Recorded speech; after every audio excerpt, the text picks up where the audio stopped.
Hey everyone, spoiler warning. I'm going to try and keep things general and only talk about little moments that, are relevant to Zenitsu and Nezuko. But just keep it in mind. I have, like I said, made things general, so you don't have to worry about ruining your enjoyment of Kimetsu. There will be some little scenes that haven't occurred yet, but you should be fine. Anyway, enjoy the video. Yeah, shipping. Hey everybody, it's Tripl-L. I hope you're having a great day. Today I'm coming in with a video for you Kimetsu no Yaiba and fictional relationship lovers. If you're wondering if good old Nezuko has an official love interest in this series, then this is the video for you. It's him. Well, actually, it's totally him. Yeah, there's not really enough info to actually go over that one, honestly. No, this video is actually going to be covering the Nezuko and Zenitsu ship. We'll be talking about how this ship works, how it's presented, the little details, and, well, determine if this guy is Nezuko's best bet. Now, I think one of the best places to start here is with addressing the dynamic between the two characters. Nezuko doesn't really have much to say in this situation. After all, her screen time's limited, she's only active at night, and she barely speaks when she is actually active. She doesn't have much power here, so you gotta question, how does the series make up for that? Well, it makes Zenitsu the super initiator. For all the energy that Nezuko lacks, Zenitsu makes up for it and then some. Zenitsu's overreactions are a nice contrast to Nezuko's what you could call just passive observation, and that energy difference makes for some pretty funny scenes. Whether it manifests in Zenitsu initially cursing Tanjiro for being with Nezuko, to all the way to his overdramatic reactions around Nezuko. When it comes to ship teasing, this is definitely the funniest ship in Kimetsu, and without a doubt, the humor and the laughs that it inspires in fans most likely helps grease the wheels to get fans on board with the ship. You can say that it does feel good to watch it occur in panel or on the anime. Because of this imbalance though, Zenitsu has to be the character we end up scrutinizing as we talk about the odds of this being the official love interest. So first, let's talk about Zenitsu's personality. We know that Zenitsu is girl crazy to an extreme degree. After all, that's how we were introduced to him, Zenitsu harassing a lady. The things that this man will do for women allow for some pretty incredible moments in the series, whether they be him suddenly being impressive in order to impress a girl, or him being able to beat out a powerful blood demon art due to his girl craze, or him just giving a verbal lashing to Tanjiro and Inosuke. This passion that comes from his obsession is what gets directed to Nezuko. So when it comes to passion, it's not as if Zenitsu hasn't demonstrated this kind of behavior with other women. Note though, we can still say that his relationship with Nezuko has distinctions, but it's important to note that the energetic aspect is present with other girls, not just Nezuko, which leads to the next point. Zenitsu definitely has a crush on Nezuko, but despite that, he's still very much getting passionate about other girls in the meantime, and still being the same old girl crazy that we were introduced to. This kind of behavior would probably put off some fans because there's not really that sense of loyalty, while others would just say, well, that's just who Zenitsu is.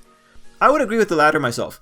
If we were to talk about baselines, Zenitsu's natural state of being is probably girl crazy. That's just who he is. And considering that baseline, we can pull out the first set of distinctions from the girl crazy behavior. We are looking for the gems within the debauchery of that first behavior set. One strong distinction within the craze is that Zenitsu legitimately dreams of being with Nezuko. That's saying a lot, because if the girl craze was overriding Nezuko, we would have seen a dream of Zenitsu with a harem. So you can feel good about that. Another distinction with that particular case revolving around the dream, is that when it was presented, the narrator noted that for Zenitsu to be active in the unconscious dream space, he needed to have a strong ego. So if you had a Zenitsu that was active in that dream space, already establishing that he has a strong ego, and if he just happened to have been mentioning Nezuko in that dream space, I think it's fair to say that it implies his crush goes subconscious deep. He does legitimately care. He cares so much that Nezuko is a factor at his most root level. So that's a pretty good point for pushing the two. You can definitely play with that and say like, yeah, he probably legitimately cares about the girl. And you can ultimately say within the girl craze, Zenitsu does have Nezuko on a different pedestal. Another small distinction within this behavior set is that Zenitsu seems a little bit more adorable with Nezuko, like the one time he was telling her he'd take her to see the flowers at night. But just to convey the trouble that we have here with making distinctions, and just so you guys get a sense of like what exactly we're comparing, here's Zenitsu's face after Shinobu rouses him up. You can see the difference, right? You can see it, like Tanjiro says. Wicked intentions. Stepping away from this behavior set, let's look at another aspect of Zenitsu's behaviors. The behaviors that are much more admirable, I think. That is, Zenitsu as the protector. A facet of Zenitsu's character that is so prominent that it got into the anime opening. Where the girl craziness is the passion and the humor, Zenitsu's role as a protector is the one that inspires confidence, I would say, in readers or watchers. So one thing that I find really cool in this behavior set is that Zenitsu was already protecting Nezuko before he actually properly met her. What I'm referring to is the moment that occurs when he's protecting the box from Inosuke.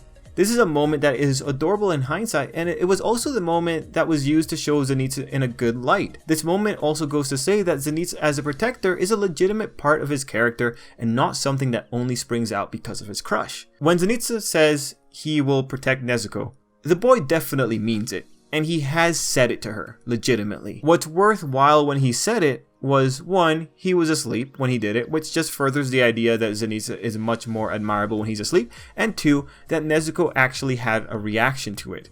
I mentioned before, Nezuko doesn't have many opportunities to have reactions, so we gotta value all the ones we do get. And this one, I would say, was pretty heartwarming. And then he continued sleeping, but hey, good that he got that out, good that she noticed it, good that she had another comedic reaction to that one. Regardless, we can say that Nezuko has recognized this aspect of Zenitsu's character, and this is probably something that strengthens the odds of the ship becoming something worthwhile. At least she's seen that he can be admirable. And while we're on the topic of Zenitsu being admirable, it is important to note that this is, like I said, a consistent part of his character. Within that girl craze is also that desire to want to make sure that girls don't get mistreated, and we do see that constantly recurring throughout Kimetsu no Yaiba. Again, it is something that we can keep in mind with this ship, and just know that for sure, yes, this is a legitimate part of the boy and not just something he puts on for Nezuko. So at the end, you've got Zenitsu, who Tanjiro describes as having wicked emotions, who seems to have a more adorable pattern of interactions with Nezuko, who has a history of defending Nezuko,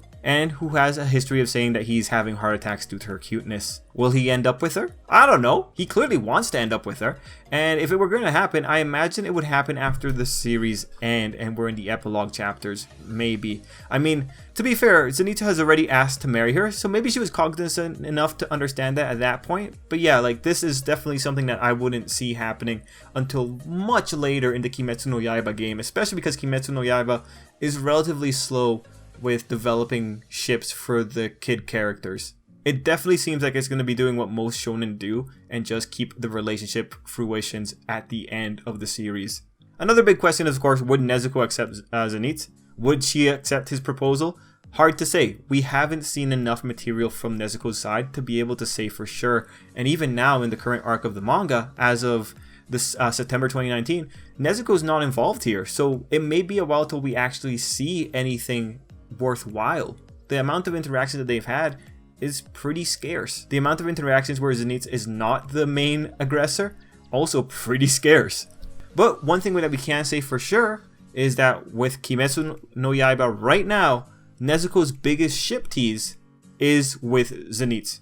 So right now, he's as close to a love interest as Nezuko's going to get. And hey, at the very least, people on YouTube are resonating with it, given that on YouTube, this is the most searched Nezuko ship. And that's a worthwhile factoid, right? Anyway, that's pretty much the end. That's all I got for you guys. A lot of little information here overall. I'm a fan of it, man. I find Zenitsu to be kind of cute and adorable and over-exaggerated. I would love for him to have a happy ending, but for me, I don't necessarily see him and Nezuko actually being. I don't need to see them together to get that happy ending. As long as they both live the events of Kimetsu no Yaiba and have a happy life, individually or together, I'm all for it. But yeah, I'm interested in seeing what else unfolds in the future. Let me know what you guys thought down below, though. And if you stuck around this far, oh my gosh, thanks. Please leave a like if you would like to, and yeah, share the video for any other Zenitsu and Nezuko fans if you know any. Anyway, thank you so much for watching, and until next time, I hope you keep having a great day.